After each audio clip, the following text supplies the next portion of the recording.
ஈரானோடு ஒரு ஒப்பந்தம் செய்வதற்கு நாங்கள் நெருங்கிக் கொண்டிருக்கிறோம் என்கிற தகவல்களை சொல்லியிருக்கிறார். இந்த ஒப்பந்தத்தை பொறுத்தவரையில ஒப்பந்தம் கையெழுத்திடப்படுகிற வரைக்கும் ஹொர்முஸ் ஜலசந்தியில அமெரிக்காவினுடைய முற்றுகை தொடரும் அப்படின்னு சொல்லியிருக்கிறாரு. ஆனால் ஈரானுடைய அதிபர் மசூத் பெசக்ஷியன் வெளியிட்டிருக்கக்கூடிய செய்திகள்ல நாங்க அணு ஆயுதங்களை நாடவில்லை என்பதை உலகத்திற்கே உறுதியளிக்க தயாராக இருக்கிறோம் என்றும் சொல்லியிருக்கிறார். இந்த முன்மொழியப்பட்ட ஒப்பந்தம் என்பது இன்று இரவுக்குள்ளோ அல்லது நாளை ஆகும் போதோ முழுமையாக அறிவிக்கப்படலாம் என்கிற செய்திகளும் வெளியாகி இருக்கக்கூடிய சூழல்ல ஒப்பந்தத்தின் பிரகாரம் என்ன நடக்கும் என்று சொன்னா,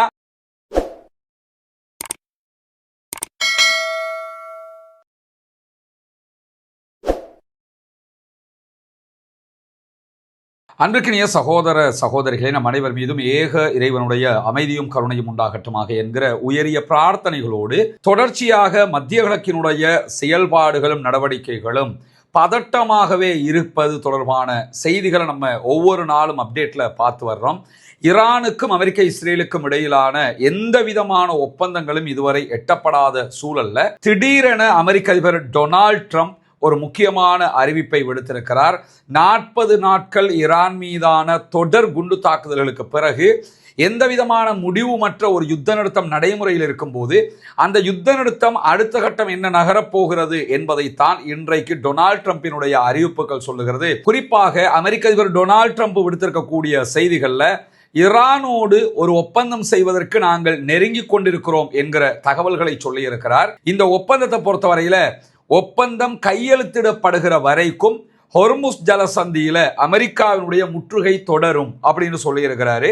அதே நேரத்தில் ஒப்பந்தம் எந்த அளவுக்கு சொன்னா, ஒப்பந்தம் எட்டப்பட வேண்டும், அதற்கு பிறகு சான்றளிக்கப்பட வேண்டும், அதற்கு பிறகு கையெழுத்திடப்படணும்.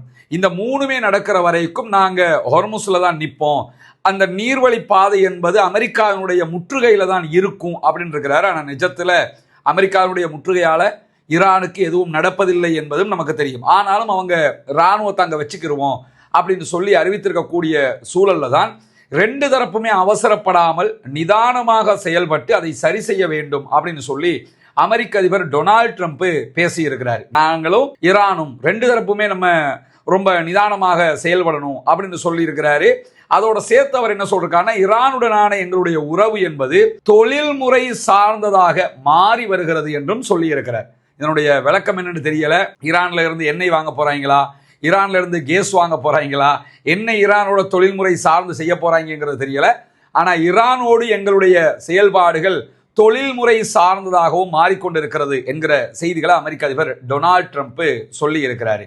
இந்த சூழல்ல தான் மேலதிகமாக ஈரானோடு எந்த ஒப்பந்தம் நடைபெற்றாலும் அது ஈரானுடைய அணு சக்தியை இல்லாமலாக்கும் விதமாக, அந்த த்ரெட்னு ஒன்று இல்லாம இருக்கிற விதமாக இருக்கணும் அப்படின்னு சொல்லி அமெரிக்க அதிபருடனான இஸ்ரேலிய பிரதமர் பெஞ்சமின் நெத்தன்யாகுவினுடைய தொலைபேசி உரையாடலில் கலந்துரையாடப்பட்டதாக செய்திகள் வெளியாகி இருக்கிறது. ஆனா நெத்தன்யாகுவும் டொனால்ட் ட்ரம்பும் பேசிய தொலைபேசி உரையாடல் தொடர்பாக வெளிவந்திருக்கக்கூடிய செய்திகளுடைய சாராம்சம் என்னன்னா, அதிலே நெத்தன்யாகுவுக்கு பெரிய திருப்தி எல்லாம் இல்லை.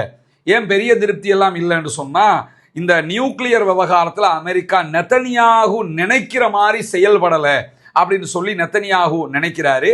அது மட்டுமல்லாம நேற்று இரவுதான் தான் அமெரிக்க அதிபரோடு பேசியதாகவும் ஈரான் அணுசக்தி செறிவூட்டல்களை தளங்களை மொத்தமாக அகற்றணும் என்று சொல்லியும் செறிவூட்டப்பட்ட யுரேனியத்தை வேறொரு நாட்டுக்கு கொடுக்கணும், அதுல நீங்க உறுதியாக இருக்கணும், நான் அமெரிக்க அதிபர் டொனால்ட் ட்ரம்போடு பேசி இருக்கிறேன் அப்படின்னு சொன்னார். ஆனால் அமெரிக்க அதிபர் டொனால்ட் ட்ரம்ப் இதற்கு சாதகமான பதில்களை கொடுக்கவில்லை என்கிற தரவுகள் வெளியாகி இருக்கிற அதே நேரம் லெபனான் உள்ளிட்ட பகுதிகளிலையும் யுத்த நிறுத்தம் வர வேண்டும் என்பதுதான் ஈரானுடனான ஒப்பந்தத்தில் ஈரான் வைக்கக்கூடிய மிக முக்கியமான கோரிக்கையாக இருக்கிறது. எல்லா தரப்பிலும் லெபனானுக்கு அட்டாக் பண்ணக்கூடாது, எந்த பகுதிகளுக்கும் அட்டாக் பண்ணக்கூடாதுங்கிறது அவங்களுடைய ஒப்பந்தமாக இருக்கிறது. ஆனால் அமெரிக்க அதிபர் டொனால்ட் ட்ரம்ப் இடத்துல பெஞ்சமின் நெத்தன்யாகு எங்களை ஹிஸ்புல்லாக்கள் தாக்கினா நாங்க தாக்குவோம் அப்படின்னு சொல்லியிருக்காங்க. ஹிஸ்புல்லாக்கள் எங்கேயும் போய் அவங்கள தாக்குறது இல்லை, அவங்க தான் ஹிஸ்புல்லாக்கள் தாக்குறாங்கன்னு சொல்லிக்கிட்டு பொதுமக்களை தாக்குறது. எனவே இந்த மாதிரியான ஒரு விஷயத்தை நான் சொல்லி இருக்கிறேன் அப்படின்னு சொல்லியிருக்கிறார். ஆனால் அது தொடர்பாக அமெரிக்க அதிபர் என்ன சொன்னாருங்கிற மேலதிக தகவல்கள் வெளியாகவில்லை. ஆனால் ஈரானுடைய அதிபர் மசூத் பெசக்ஷியன் வெளியிட்டிருக்கக்கூடிய செய்திகள்ல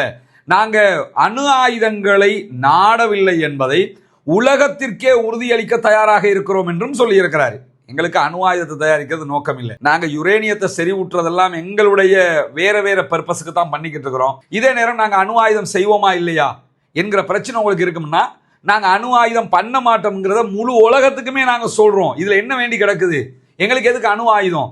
நாங்க அதை நாடல. நாங்க அணு ஆயுதம் தயாரிக்க போறோம்னு நினைச்சுக்கிட்டு நீங்க தான் சந்தேகப்பட்டுக்கிட்டு அட்டாக் பண்றீங்க.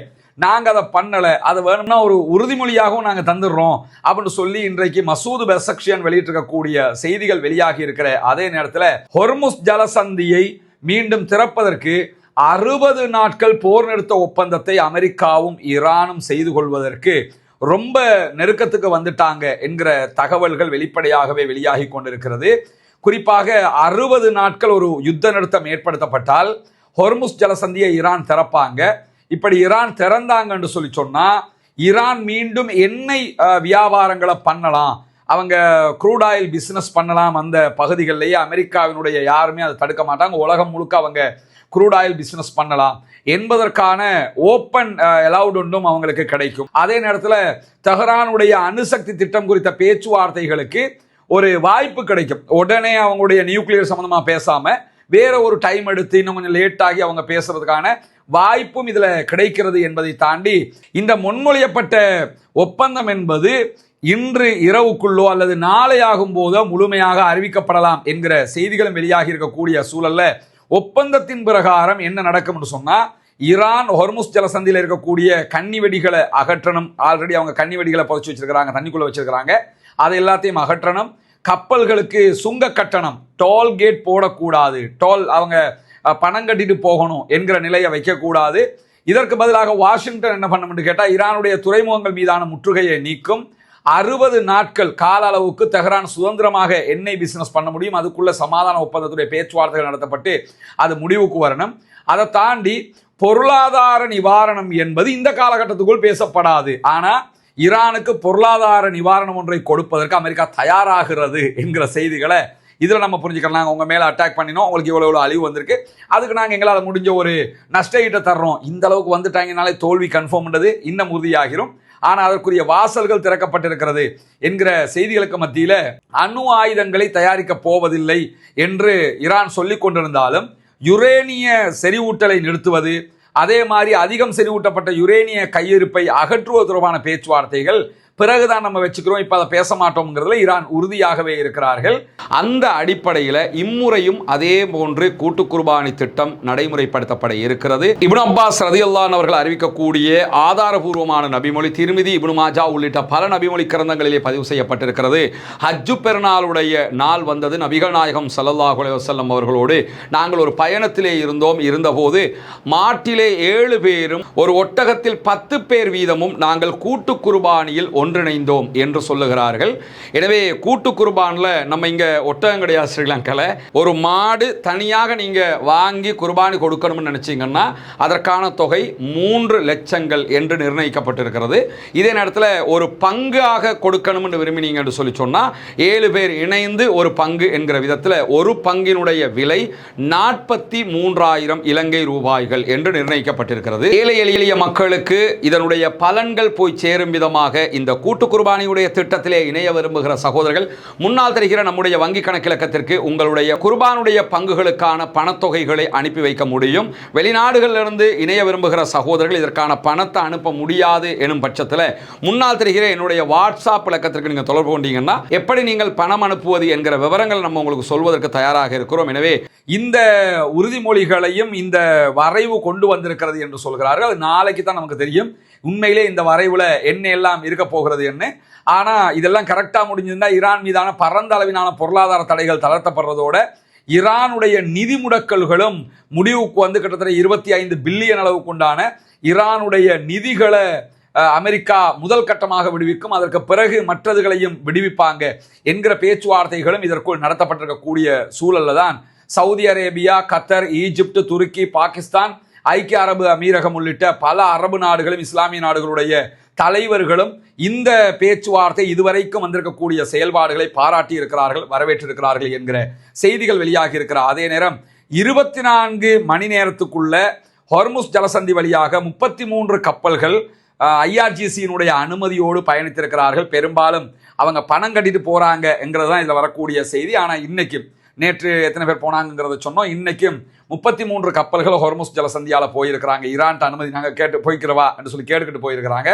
அதே மாதிரி ஐஆர்ஜிசியோடு தொடர்பு வைத்திருந்ததுக்காக பஹ்ரைன்ல 9 பேருக்கு ஆயுள் தண்டனை விதிக்கப்பட்டிருக்கு. ஈரானுடைய ஐஆர்ஜிசியோட இவங்க கனெக்ஷன்ல இருந்தாங்கன்னு சொல்லி 9 பேருக்கு ஆயுள் தண்டனை விதிக்கப்பட்டிருக்கிறார். அதே நேரம் ஹொர்முஸ்கான் மாகாணத்தில் இஸ்ரேலுடைய ஒரு உளவு ட்ரோனை சுட்டு வீழ்த்தி இருக்கிறோம் என்று ஈரான் அறிவித்திருக்கிறது. ஹொர்முஸ்கான் மாகாணத்துக்குள்ள அவங்க உளவு பார்த்திருக்கிறாங்க, அதை சுட்டு வீழ்த்தி இருக்கிறோம் என்று அறிவித்திருக்கிறார். அதே நேரம் ஆக்கிரமிக்கப்பட்ட ஜெருசலம், அதாவது குதுஸ் பகுதி இருக்குதா இல்லையா, அந்த பகுதிகளில் சோமாலிலாந்து தன்னுடைய தூதுவர ஆலயத்தை திறக்கப் போகிறது என்கிற செய்திகள் வெளியாக இருக்கு. இது கிட்டத்தட்ட 18 நாடுகள் இதற்கு எதிராக போர்க்கொடி தூக்கி இருக்கிறார்கள். ஏன்னா ஆக்கிரமிக்கப்பட்ட ஜெருசலம்ங்கிறது பாலஸ்தீனத்தினுடைய ஒரு பகுதி. அந்த பகுதியில் இஸ்ரேலோடு உறவு வைத்து தூதுவர ஆலயத்தை திறக்கப் போகிறது சோமாலிலாந்து என்கிற செய்திகள். சோமாலிலாண்டை தனி நாடாக இஸ்ரேல் மட்டும்தான் அங்கீகரிச்சிருக்கிறாங்க என்கிற பிரச்சனைகளோடு ஒட்டி இந்த தகவல்களும் இன்றைக்கு வெளியாகி இருப்பதை நம்ம பார்க்க முடியும். இன்றைக்கு வெளியாகி இருக்கக்கூடிய மிக முக்கியமான செய்திகளைத்தான் உங்களோடு நம்ம பகிர்ந்து கொண்டிருக்கிறோம். அடுத்தடுத்த ஒப்பந்தம் தொடர்பான செய்திகள் வெளிவரும்போது உடனுக்குடன் உங்களுக்கு நாம் அதை கொண்டு வந்து தருவதற்கு தயாராக இருக்கிறோம். பொறுத்திருந்து பார்ப்போம் என்னவெல்லாம் நடக்கிறது என்பதை. ஆக்கிரமிப்புகள் ஓய வேண்டும், ஆக்கிரமிப்பாளர்களும் ஓய வேண்டும் என்கிற உயரிய பிரார்த்தனைகளோடு ஆக்கிரமிப்பாளர்களுக்கு எதிராக தொடர்ந்தும் அல்லாஹ்விடத்திலே கையேந்துகிற அதே நேரம் ஜனநாயக ரீதியாகவும் ஆக்கிரமிப்புக்கு எதிராக தொடர்ந்தும் குரல் எழுப்புவோமாக. வாஹ் தஅவானா அல்ஹம்துலில்லாஹி ரப்பில் ஆலமீன்.